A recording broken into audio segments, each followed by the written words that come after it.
Olá, muito boa noite para você. Esse é o Ponto e Contraponto. Eu sou Lauro Lima e no programa de hoje o assunto continua sendo eleições.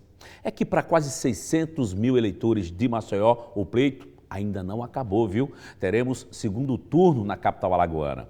A assessora de comunicação do TRE, Flávia Gomes de Barros, está conosco hoje para fazer um perfil desse primeiro momento de votação e também já adiantar a organização do segundo turno que acontece dia 29 próximo.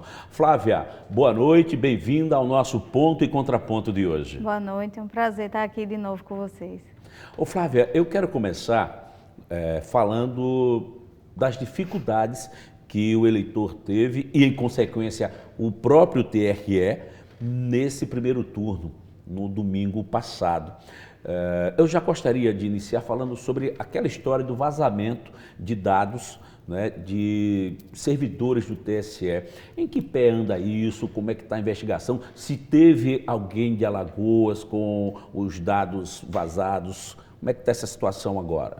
Olha, Laura, a nossa dificuldade como Justiça Eleitoral, ela começou, acho que em maio, quando a gente caiu a ficha que a gente teria que organizar uma eleição municipal nesse período de pandemia, né? Então, todos os esforços do Tribunal Superior Eleitoral e do TRE de Alagoas foram voltados nos estudos de como a gente poderia fazer para garantir a segurança não só de todos os eleitores, mas também de todo mundo que se envolve no processo eleitoral, né? Mesário, servidor, magistrado, desembargadores. Então, a nossa dificuldade começou aí. Em contraponto, nos últimos dias, o Superior Tribunal de Justiça, né, sofreu um ataque, né, hacker, e o TSE também ficou com muito medo de acontecer isso, severos ataques à programação e aos sistemas da Justiça Eleitoral. A gente teve no sábado, né, uma tentativa de acesso aos sistemas internos do TSE, inclusive eles divulgaram que houve vazamento no primeiro momento de dados de 2011 de servidores, foi um sistema de registro de dados de servidores que eles conseguiram. Não tem nada a ver com urna, não tem nada a ver com apuração, né? Foi o SGRH de Recursos Humanos. Mas dados antigos ainda de 2011, que era um sistema que não é o que a gente usa hoje, né? Eles já estão em outro momento. Então, assim, é muito complicado para a gente, né, ter que organizar uma eleição, ter que fazer a eleição e no sábado a gente está preocupado com esse tipo de ataque cibernético. Outra dificuldade que a gente enfrentou foram as fake news, né, a desinformação, que nesse pleito o pessoal inclusive estava requentando fake news de 2018 e muita coisa de calúnia, difamação entre candidatos nos próprios municípios que a gente tem, mas não tinha assim em nível cibernético, em nível virtual, né?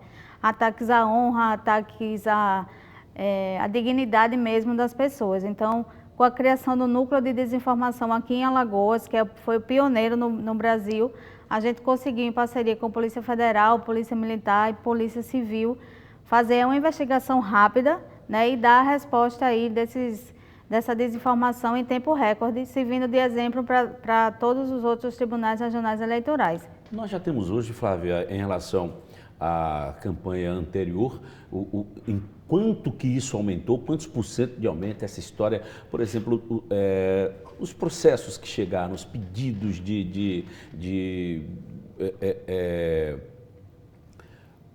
uma segunda opinião, os pedidos de revisão, enfim, processo que chegou lá no TRE. A gente já tem hoje um dado específico sobre isso? A gente ainda não parou para fazer esse levantamento, né? A eleição, a gente chegou em casa 2 horas da manhã no domingo, após a conclusão aqui da apuração em Maceió. O que a gente sabe é que aumentou muito essa parte de processos relacionados a Facebook, Instagram, YouTube, né? As pessoas nas redes sociais, os chamados influencers, que começaram a se envolver aí no processo eleitoral.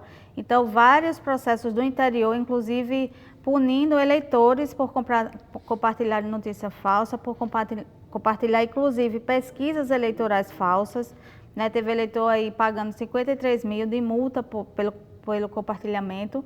E assim, todos os municípios, a gente tem notícia que teve, inclusive, denúncia de disparo em massa no WhatsApp, o que foi também um desafio nosso, né? E a Justiça Eleitoral já previa isso, tanto que antes do início da eleição a gente já tinha firmado acordos com o Facebook, Instagram e o WhatsApp, no sentido de garantir uma investigação rápida e também que esses perfis fossem tirados do ar o mais rápido possível. No sábado eu recebi, inclusive, um pedido de um juiz do interior para falar direto com o WhatsApp, que tinha um número aqui em Maceió, aqui no interior, fazendo disparo em massa, e a gente em menos de 2 horas conseguiu tirar aquele perfil. Esse disparo em massa é considerado crime eleitoral, né, Flávia? Exatamente, tanto o disparo em massa como qualquer tipo de divulgação de propaganda irregular, né, na pesquisa também que não estejam registradas no Tribunal Superior Eleitoral e forem divulgadas, não importa que é por candidato ou por eleitor,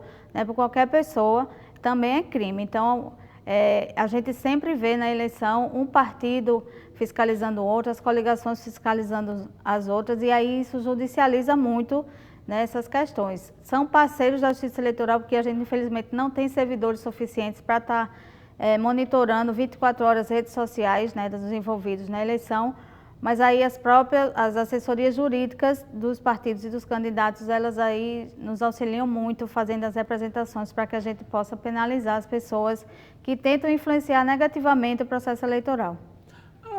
Os problemas com as urnas considerados pontuais e habituais, não é, Flávia? Olha, Lauro, eu brinquei muito no dia da eleição dizendo que até 5 horas a gente tinha tido a eleição mais tranquila nos últimos anos, né? Inclusive num período de pandemia. E o TRE estava muito relaxado em relação a isso, porque a gente só substituiu 64 urnas de mais de 6.600 que a gente usou aqui em Alagoas. Em 2018 a gente chegou a substituir 171. 64 no estado inteiro? No estado inteiro, né?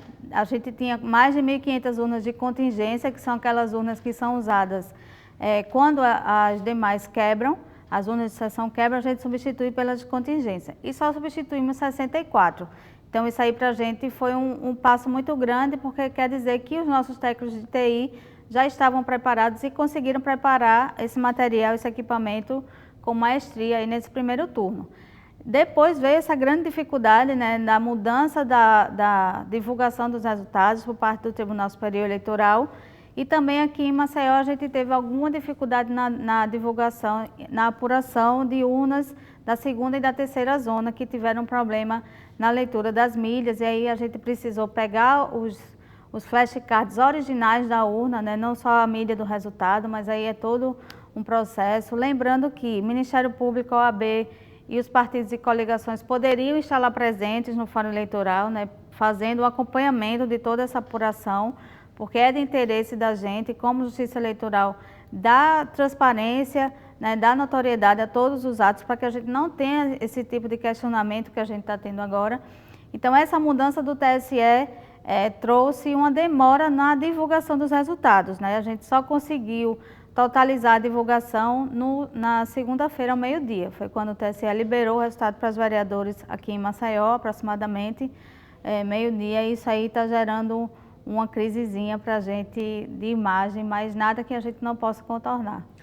Eu vou querer saber, porque eu sou muito curioso, vou querer saber daqui a pouquinho, depois do nosso intervalo, que tipo de crise isso está gerando, e a gente vai, inclusive, aprofundar a discussão em relação a essa história da centralização da apuração. Uma coisa inédita, não é? A apuração no TRE, e a gente vai aprofundar daqui a pouquinho, após o nosso intervalo, tá, Flávia? Tá, joia.